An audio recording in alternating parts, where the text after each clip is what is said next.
You're in the right place. Hello, I'm Dan Harris. Hi, and I'm Claudia Köstler. You're over here, over there.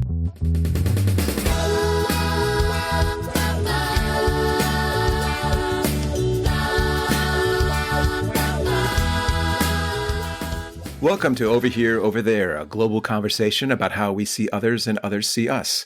I'm one of your co-hosts, Dan Harris, along with Claudia Köstler, who, when not podcasting in her spare time, works as a journalist and senior editor at the Süddeutsche Zeitung in Germany. You can send us your feedback on this episode via our website, overhereoverthere.org, or by contacting us via social media.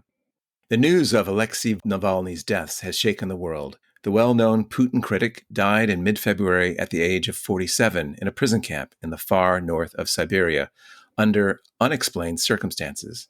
Many at the Munich Security Conference and in the international community have called for a response to the alleged main culprit, Vladimir Putin. The Russian embassy in Berlin wrote on social media, German representatives have been informed that this situation is an exclusively internal affair of the Russian side, which, as has already been stated, will conduct a proper professional investigation in such cases.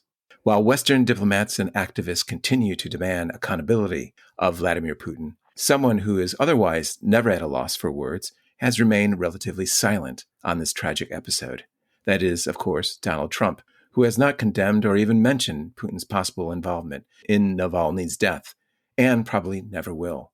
In return, Donald Trump has been harshly criticized by his GOP presidential rival Nikki Haley, as well as those across the political spectrum. But the question remains as to what all this means for the future. We'll talk about this with Dr. Neil MacFarlane, who joins us from Cambridge, Massachusetts, who was, until his recent retirement, head of politics and international relations at Oxford University. Neil is a specialist on Russian foreign policy and the regional dynamics of the former Soviet Union. His academic career included positions in the United States and Canada, and beyond Oxford, amongst many other posts, he was a faculty associate of the Geneva Center for Security Policy and held a visiting appointment at the College of Europe in Bruges. Neil, as always, it's great to have you with us. Now, Claudia, over to you. Thank you, Dan. Neil, great to see you again. It is an honor to have you with us. Can we start by talking about who Alexei Navalny was and his position in Russian political life? How popular was he? First of all, thank you for those kind introductions. Who was Alexei Navalny? He used to be a real estate lawyer, but he turned to anti-corruption activities. He founded the Anti-Corruption Foundation in Russia, which was instrumental, not least, in discovering Putin's $50 billion palace on the edge of the Black Sea. People have referred to him as a mobilizer of a generation of younger Russians. He campaigned for mayor of Moscow in 2013. He was barred from the presidential elections by Putin in 2018. He was poisoned in 2020 and was medevaced to Germany. And in 2021, I think much to many people's surprise, he returned voluntarily to Russia, where he was immediately arrested and has been in jail ever since. He died in a part of the Gulag north of the Arctic Circle, which is not a nice place to be in the winter. And just as a last point, in 2023, because he was coming to term on his first sentence for effectively telling the truth and defending ideas, in 23, his sentence was renewed for a further 19 years. So the idea is here to get him out of the game. Completely was to get him out of the game. And now, although we might want to discuss how he died at some point, I have some reservations about saying that Putin killed him, because Putin never has been in that place. But on the other hand, he created the conditions that resulted in Navalny's death. He created the conditions that resulted in Navalny's death. It may have been a violent death by agents of the Russian government. It may just have been that it was all too much for him after all of this. Who knows? We'll never know. Well, liberal politicians and Kremlin critics seem to live quite dangerously. Navalny joins a series of mysterious deaths. For example, the Kremlin-critical journalist Anna Politkovskaya, who was shot dead in 2006, and Putin critic Alexander Litvinenko died in London in the same year after an attack with the radiotoxin polonium 210. The Russian oligarch Boris Berezovsky, first a supporter, then an enemy of Kremlin leader Putin, was found hanged in his home near London in 2013. Opposition politician Boris Nemtsov was shot dead in a car near the Kremlin walls in 2015. In 2018, a former Russian military officer and double agent and his daughter were poisoned by Novichok in the British town of Salisbury, but they fortunately survived. 1 year later, though, a Georgian national and former Chechen rebel commander was shot dead in a park in Berlin, the Kleiner Tiergarten Park. A Russian citizen was later sentenced to life imprisonment for the crime, and the Berlin court described the murder as state terrorism. According to a court in Berlin, Russian agencies were behind the contract killing. The list goes on and on. Are these deaths ad hoc killings or planned systematic state killings? What would be the main aim behind such a strategy? Well, Claudia, thank you. I have a little bit of a problem with the dichotomy in the question. Are these all planned systematic killings, or are they more ad hoc and pragmatic? They are pragmatic. They are also systematic. Putin is systematically, for pragmatic reasons, is systematically eliminating any possibility of effective opposition against his government. So I fall between the two. And by the way, your summary leaves out a couple more. The list goes on, right. There's a large number of people who have been defenestrated from hotels in Dubai, Mumbai, and so on, and so London again. It's a pretty broad list, and there we are. So I think that this is not sort of random. It is part of a pattern. It caused worldwide condemnation, as we said, and of Putin and his regime. However, it seems like he continues to act with impunity. Can this in some way, though, damage Russia and Putin after all? Like, there's a new round of sanctions being organized by the Biden administration, but Russia's economy hasn't suffered from the current sanctions. Why is that? Oh, well, first of all, I assume that you mean when you ask this might have an effect, you mean Navalny's death. I don't think so. Putin has a lock on Russia. The opposition is either out of the country or in jail or demoralized and simply waiting, as they used to do in Soviet times. Now, as for how there are going to be increasing sanctions. Biden has announced 500 new sanctions against Russia. I think these will include further sanctions on finance, sanctions on the high-tech industry, and also sanctions on the prison administration. I think that's rather bizarre, but the last one, sure, they're probably the ones responsible, but that's going to have very little effect on Russia itself. The other ones might. Why is Putin still okay? Why is the Russian economy still okay? I think this boils down to two or three things. One, on the expenditure side, the gradual squeezing of expenditure on public services, healthcare, and salaries, and justifying it in terms of everybody has to make a sacrifice for the boys on the ground in Ukraine.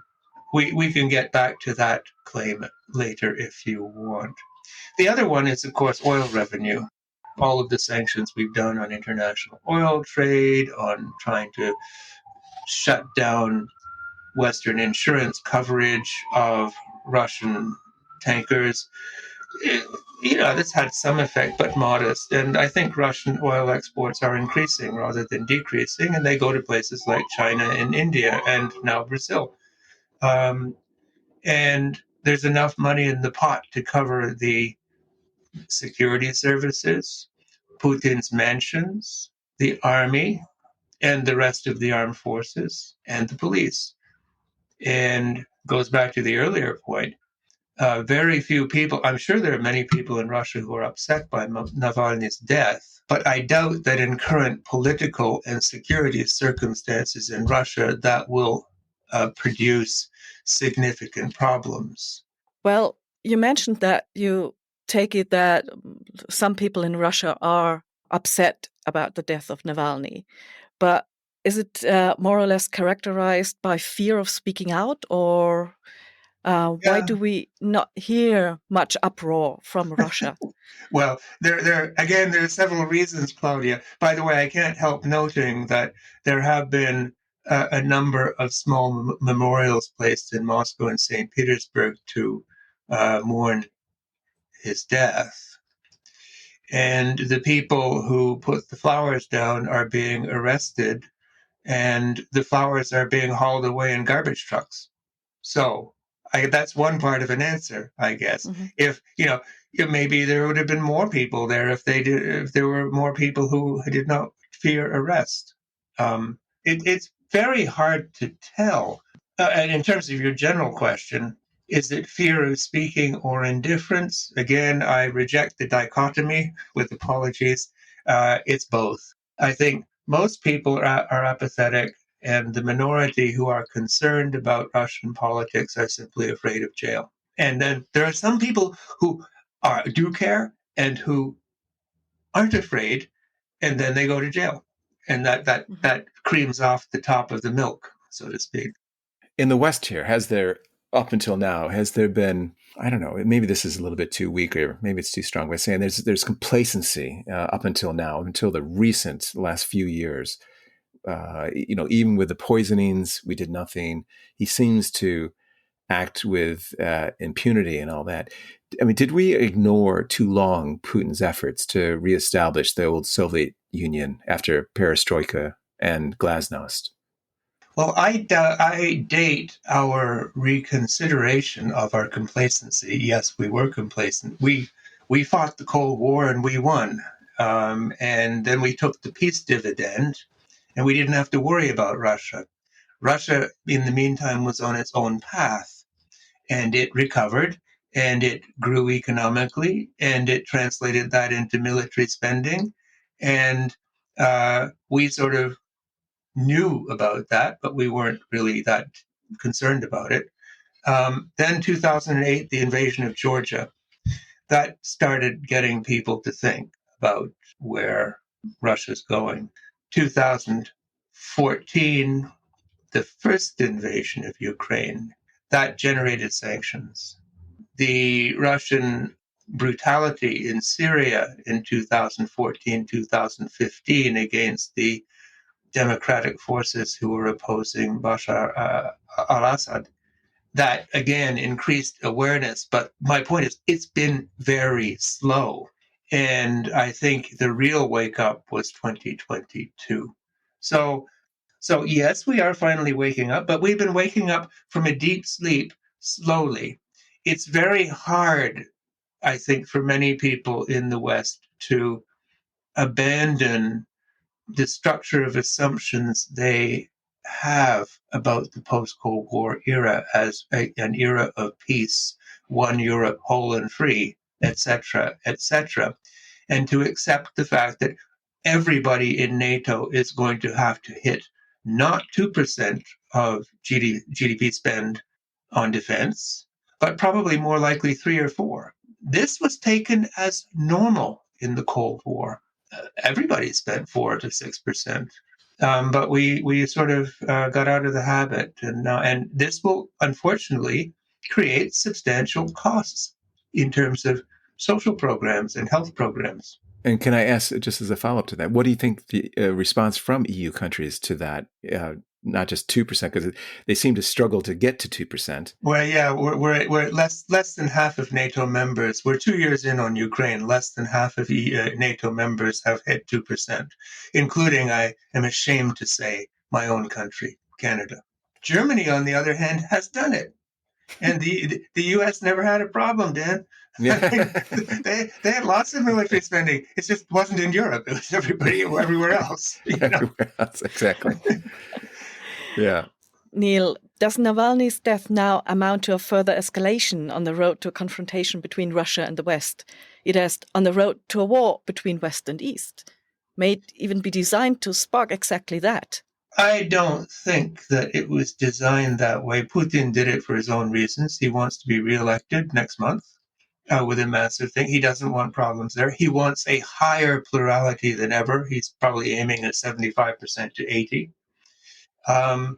Which is, as the Soviet era demonstrated, it's possible to get there. In fact, they used to have 98% pluralities in those days. So then maybe that's his planned target, to get to 98. But so basically, I think he's doing it for his own reasons. He doesn't like Navalny, the name whom he never mentions, by the way. He hasn't mentioned the name Navalny since he was poisoned in whenever it was, 2020.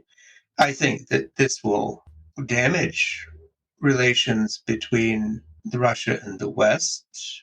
I don't think that there's much evidence that Putin thinks that there's a necessity for a direct confrontation now. And I don't think anybody, except possibly some of the Eastern NATO members, want a direct confrontation with. And they probably don't either, because if that happened, they would be the first to suffer. But I think basically the focus is now on Ukraine. It's not on Navalny. People will hop up and down about Navalny, and it's a scandalous thing to have happened. But it's not part of the big picture. The further sanctions will hurt somewhat, but unless you find some means of shutting off the oil export business, it really doesn't impact the budget very much, and therefore it doesn't impact Russia's ability to continue to spend what is now, by the way, 6% of GDP on spend. It is worth bearing in mind that Russia is now spending 6% of its GDP or more, possibly closer to 10% on defense. And what are we spending? Other than, of course, the United States, which is the leader of the pack in NATO, which probably hits 5 to 6%.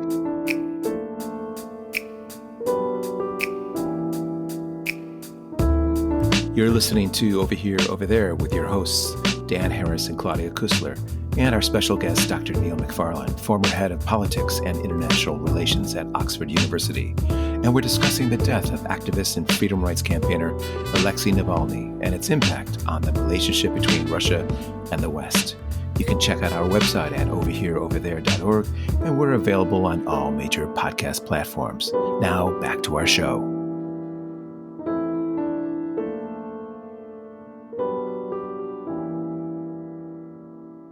What do you think about Trump's comments about allowing even encouraging Russia to invade a NATO country that hasn't kept up its contribution to the organization? There's the immediate, everyone was aghast by that, but also what does it mean in the longer term as well when some leading politician from the U.S. says that? I think for people outside America, it is literally appalling and terrifying. If you think about the consequences of what he has said, and if you take it seriously. Now, with Trump, it's always hard to tell what you should take seriously and what you could take as sort of random drivel. Sorry, that's impolite, I should say. How about rubbish? But, it's malign. It's malign in its effect, even if he doesn't mean it, because it has already caused significant doubts in Europe with regard to the sustainability of the American nuclear umbrella and the sustainability of the American buildup in Eastern Europe in cooperation with Germany and others and Poland. If that sinks into the public consciousness, what do people think? Is NATO worthwhile? Maybe we should be more careful about Russia. Maybe we should have a settlement in Ukraine that removes 20% of Ukraine's territory. You can see where I'm going here. Yeah. In the longer, we can't tell what the longer term effects of this are, but what they might be is very disturbing. Could it be also the confidence that, I guess what I was getting at is, if I was an EU country and you're not sure who's going to be the president in 2024 or 2028, but the confidence is sort of shaken because you have the right wingers in the MAGA people in the House and the Senate. You don't know what they're going to be like in the next 2 or 3 years. Oh, absolutely. Well, I mean, you could get to American domestic politics. We can go there if you want, but it's not a pretty picture. No. But I think that, well, put it this way. I think the odds are less than 50-50 that Trump will win anyway, because he's his own worst enemy. You think about Biden's problems in Michigan with Arab Americans and his position on Gaza, and the Democrats are flipping out about how they might lose Michigan. Then I would ask you, how many Polish and Ukrainian descendants are there in Michigan and Pennsylvania? They will go the other way because. So I mean, it's hard to predict, but on the whole, I literally can't see how, if you just look at it structurally, how he could win because of the abortion thing, because of women's rights in general, because of the attitude of youth towards him. I just don't see it. But on the other hand, I would stress that I thought that in 2016 too, and what happened there? But now he has a track record, so we know more, a heck of a lot more about him. Well, you might call it a track record. Yeah. How about record of infamy? Yeah, right. Okay. There seems to be quite a bond between Trump and Russia. I mean, before becoming president, Trump's business organization was working on developing a hotel in Moscow. And throughout his business career, Trump made favorable comments about Putin. There is also the infamous Steele dossier, which described a Roche's affair with 2 women in a Moscow hotel. And as president at a meeting in Helsinki in 2018, Trump sided with Putin against his own intelligence community regarding the Russians' interference in the 2016 presidential election. Where does this closeness come from, and why do those links not spark more debate, especially in the States? As far as I think, Russia stands for something that many Americans are highly opposed to, namely a former communist system and now an authoritarian presidential rule, if not an autocracy. But in any case, we're a country with much less freedom than Western states. That's a really good question. First of all, I would say that the truth value of the Steele dossier is still under debate. But leaving that aside, I mean, put it this way: its contents, if they were true, that would not surprise me anyway. So, but why does Trump have a love affair with Putin? Well, first of all, I guess Putin is what Trump wants to be. They have similar characters, although actually, to be fair to Mr. Putin, he is far more disciplined and directed than Mr. Trump. But I think they're quite similar. They both want to. Well, Putin is an autocrat, and it appears that Trump wants to be one. And so Trump admires Putin because he's succeeded. He also likes Xi Jinping, brilliant man. And I can go on with. He even, I think, said in some Arab context, I guess it may have been the head of Hamas. I'm not sure, though. He's a very smart guy. He admires, if you will, from our Western perspective, he admires deviance. And that is because there is, I think, from my perspective, he is deviant and he wants to join the club. Okay, I'm sorry. This is all getting a bit over the top. So let's move on. I thought it was spot on myself, but anyway. So is Russia and China now a blueprint for the US?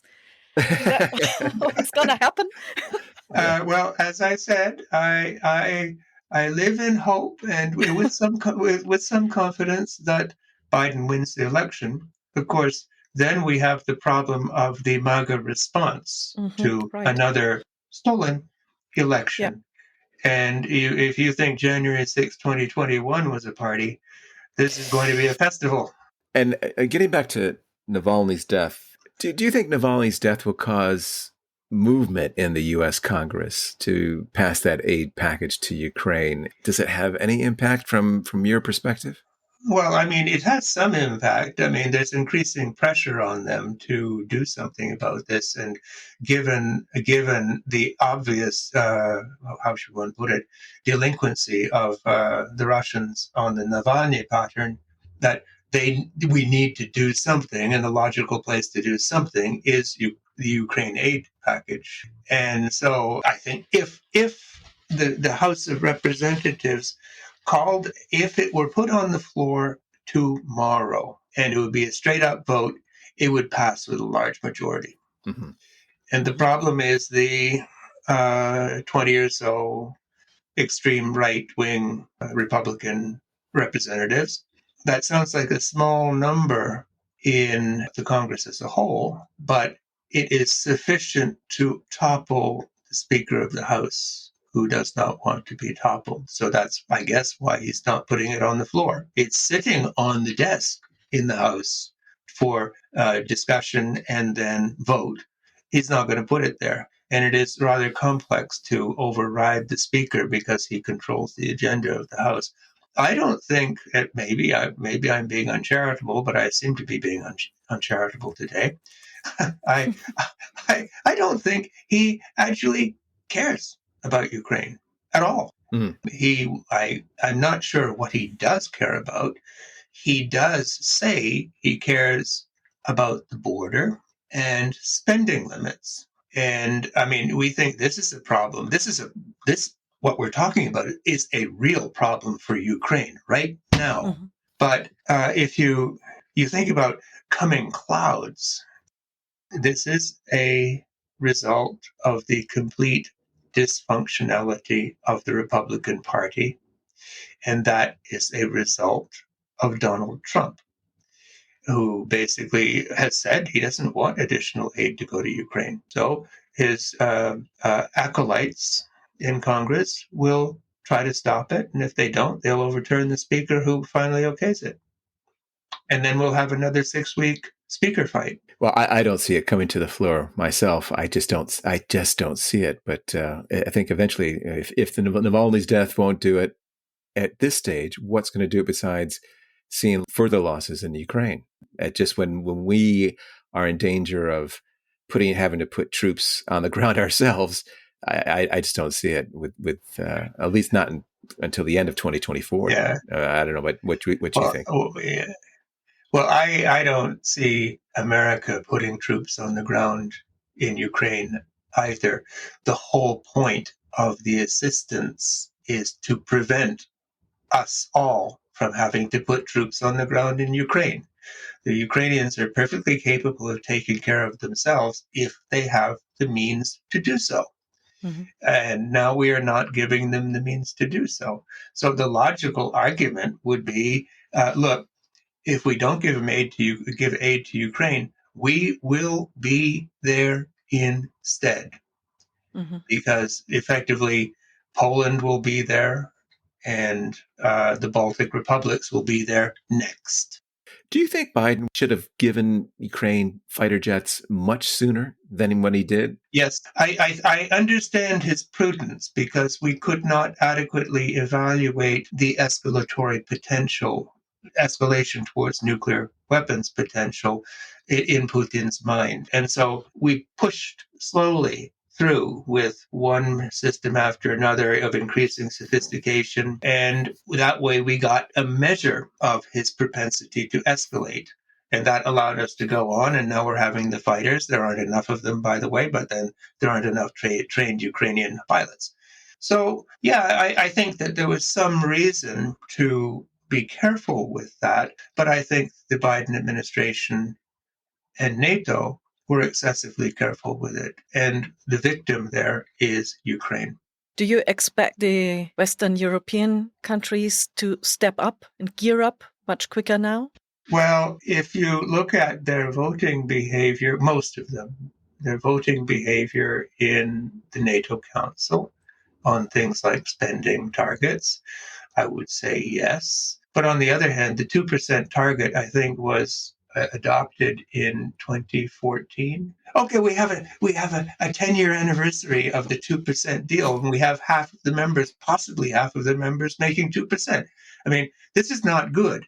But on the other hand, perhaps, and I wouldn't want to bet on this, but it is possible that the increasing uncertainty about American commitment to Europe in general and American funding for Ukraine in particular will encourage Europeans to move quicker. And I think there's evidence that that is happening. It's just slower than it should be. I noticed the new Rheinmetall factory going up in Germany. But then, of course, I asked myself, okay, now how long is that going to take to start producing tanks? And so I Googled it and it said 5 years. And this is a real problem. It's not just gearing up and spending, it's gearing up in defense production.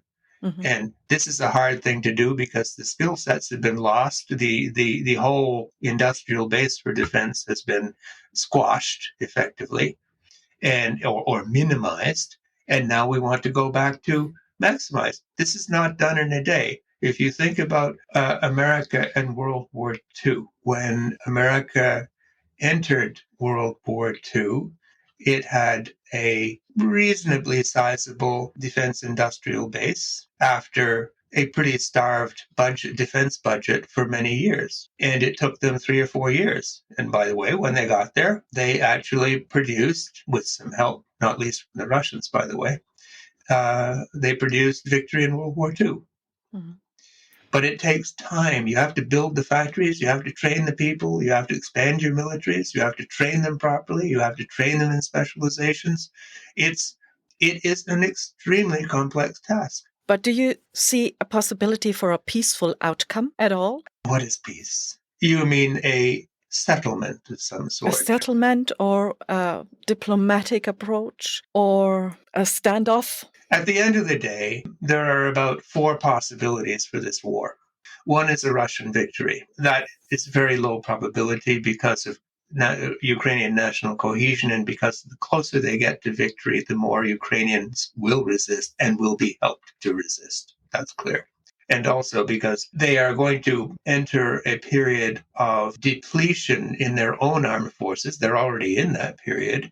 And increasing capability in Western Europe and in the United States to produce weapons of use to Germany. So it might be a window there, but I don't see the Ukrainians giving up easily. And even if what is defeat? Even if you take Kyiv and put up the flag and declare victory, what about the rest of the country?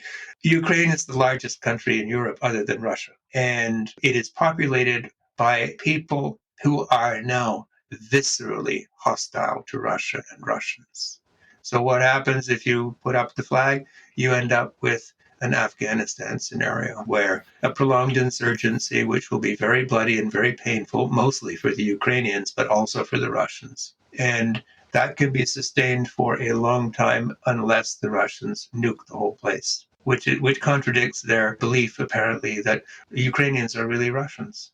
The second one is a Ukrainian victory. I think that's extremely unlikely too, because of the depth of defensive preparations on the Russian side of the line and Ukrainian lack of manpower and, for the moment, lack of weapons too. I think mass matters. The defense industrial capacity of Russia has doubled in the last 3 years, and its armed forces, I think, are programmed to increase by another 1 million. And they would use any ceasefire, for example, to retrain and re-equip for the next round, just like the Ukrainians, by the way. So the third one is political settlement. This is extremely difficult for 2 reasons. One, the major reason is that both sides, they have incompatible objectives in the war, and neither has shown any sign of retreating from those objectives. Zelensky wants to recover all of Ukrainian territory, including Crimea. Putin says he wants to keep Kherson, Donetsk, Luhansk, and Crimea. And I think many of them, even though none of them other than Ukraine, than Crimea is fully occupied by Russia, all of them have been incorporated into Russia, annexed. So this gets to a more political question. It would be very difficult for either leader to climb back from those maximalist positions, given the amount of blood that has been spilt on both sides. So that leads me to the fourth possibility, and that is it's a protracted war. It will go on for a long time, and it will be a war of attrition, and it will consume a lot of artillery shells and a lot of human lives. Rather bleak. Rather Hey, bleak. look, I'm Canadian. I'm a Scottish Canadian. We are known to be very bleak people. Okay. You're listening to Over Here, Over There, and we'd like to thank our supporters and friends, including Tim and Catherine Mountain at Even Load Films and Productions, and Chris Davis, website designer, both in Cheltenham, UK, and Roger Winkler at Roger Winkler Design in upstate New York. You can find more episodes at overhereoverthere.org and on all major podcast platforms. Now, back to our show. Putin is now over 70. He's not a young man anymore. If this is true. Are there any possible successors to him that are more moderate, more oriented towards the West? What about the elites and oligarchs and other layers of Russian society, those who manage supply chains, etc.? Do you see any possibility of some sort of change, tremendous change, or shift of power? There's a possibility that our conversation might be suddenly ended by the strike of a comet. No, that's a bit of an exaggeration. Of course, it is possible. I think it is possible that there's someone hanging out in there who probably particularly on the technocratic side in the Russian governmental elite, who thinks that the war was stupid to begin with, which, as it happens, it was, and that we need to basically get out of it because we need to build our economy. Because as Russia invests more and more in the military, it is investing less and less in education, in scientific research, and in civilian industry, and even in agriculture. Right. So they're basically consuming their own economy. So do you think that's Putin's actually weakest link in effect, that he overstretches the economy and that creates instability? Do you think that might be the biggest threat to him? It may be. The other one is, and in fact, this is not exactly a digression, but it reminds me of something that was said in today's seminar by a Vietnam veteran. And I forget why this came up. Oh, this is on humanitarian crimes, yes, by Russia. But he said it got into, why do populations support this kind of activity? He said, well, it's because they're far away from it. And they've been told that this is the way to defend freedom or the way to defend Russia, or depending which side you're on. And he said, but then their children's bodies start coming back in pieces and in large numbers. And he said that was what, in his view, shifted opinion on the Vietnam War in the United States, was people coming back, many of them dead, and other ones coming back with their illusions shattered by the war and by their encounters with the enemy, who, these guys went into Ukraine saying that when it's being told that, oh, it'll be over in 3 days and we can dance in the streets of Kyiv, and it's now 2 years, and the death rate has increased rather than decreased for the Russians. Now that one, it turns off their brothers, their friends, their parents, their children. And when you count up the number of deaths, which is probably between 400,000 and 500,000 now, that is, by the way, almost 10 times as many as died in Vietnam. But I hear that they're paying 3 times the wages that they were paying for recruiting people without having conscription. They're paying 3 times more. So it's all part of this wartime economy, as you're saying, and the investment that goes up from like 7 to 10%. And how do you justify that over a long period of time and take away from all those other social aspects of the economy? Well, as Keynes once said, in the long term, we're all dead. And in Putin's case, it's actually the reasonably short term. He'll be dead. Because if you just look at demographics and life expectancy and so on and so forth, and which is why we're talking about this, who's next? I think there's probably somebody there. But the more likely variant is someone who's more or less like him. Someone out of the security services, the FSB, ex-KGB. I don't think the army would go there. You wouldn't get Shoigu, for example, or Gerasimov, or Surovkin. I think they have they learn very early on that it doesn't behoove them to get involved in politics. It behooves them to get paid very large amounts of money by politicians to stay out of the political game. And they've done pretty well out of that, with the exception of the Yeltsin period. And so I think that's what, but, as for a genuinely democratic alternative, they have all been, the generation that I was aware of, have all been wiped out.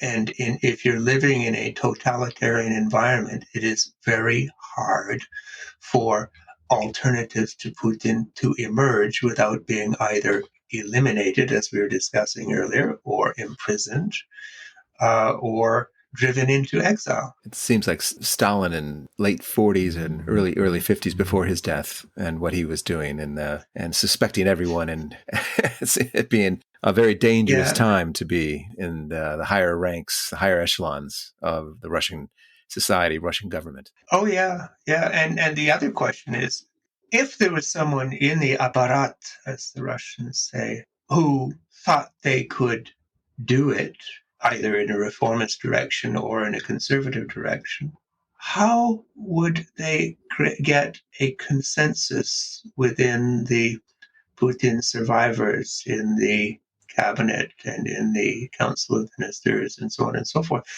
It's hard to build consensus when there is no clear authority structure. In the Communist Party, there was an authority structure. Stalin died. There was a duumvirate between Khrushchev and Malenkov. Khrushchev came out on top. Molotov went out to Mongolia as ambassador, which is a pleasant form of exile. And this was all done within the party. Parties don't matter anymore. It's about one man. Neil, can we end on going back to Navalny? And do you think he was, given the state of play in Russia over the last 20 years of Putin's rule, do you think he was too idealistic for Russia today? For Russia today, that is impossible to answer, Dan. I mean, I think I understand the thrust of your question. Was he going to survive? Was he going to make an impact, given what he was trying to do? On the one hand, the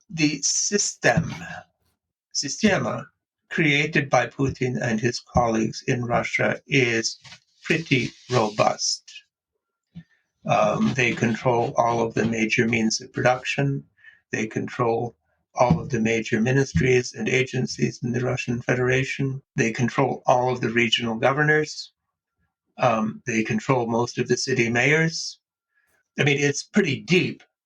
So if you have a change at the top, it won't be Navalny, but essentially at some point, either that person is intrasystemic, in which case it would be easy to control things, but not necessarily easy to change them, or you'd have an outsider facing a completely non-responsive state apparatus and economic apparatus. So it would be very difficult.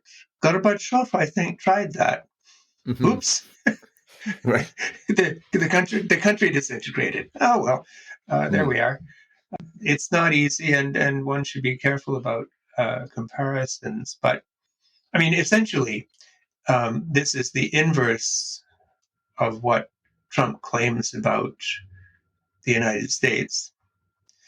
Oh, he was sabotaged by the deep state, all of these bureaucrats and plutocrats in the United States who basically blocked every endeavor of his, and he's going to get rid of them all when he comes back. The point there is that was basically a lie. I mean, it was a sort of bizarre formulation, but then there have been many. Whereas in the case of someone coming in as a Democrat, if that were possible, in Russia, it will be a truth. There will be a deep state, and there will be resistance to him, and I wouldn't buy his life insurance. No. Should we end on that note? I think that is a pretty high note. That's a high note. Yeah, let's consider that a high note. Yes. It's been a long week. I apologize. Wonderful. Yeah. Okay. So. Well, thank you, Neil, for all those great insights. On behalf of Claudia and myself, we would like to thank Dr. Neil MacFarlane, former head of politics and international relations at Oxford University. No doubt there will be plenty to discuss about Russia and global affairs as we head into the U.S. presidential elections in 2024, so stay tuned. Before we close, we'd like to remind our listeners that they can subscribe to our podcast by the button below. Over Here, Over There can be found on most major podcast platforms. You can also follow us on social media, and today's podcast show notes can be found on our website, overhereoverthere.org, where you can also support us through Patreon, which we would much appreciate. Polite, insightful, humorous, and constructive comments are also welcome in any language, so please be in touch. Check out our website for our next unmissable podcasts. Until then, thank you for listening to Over Here, Over There.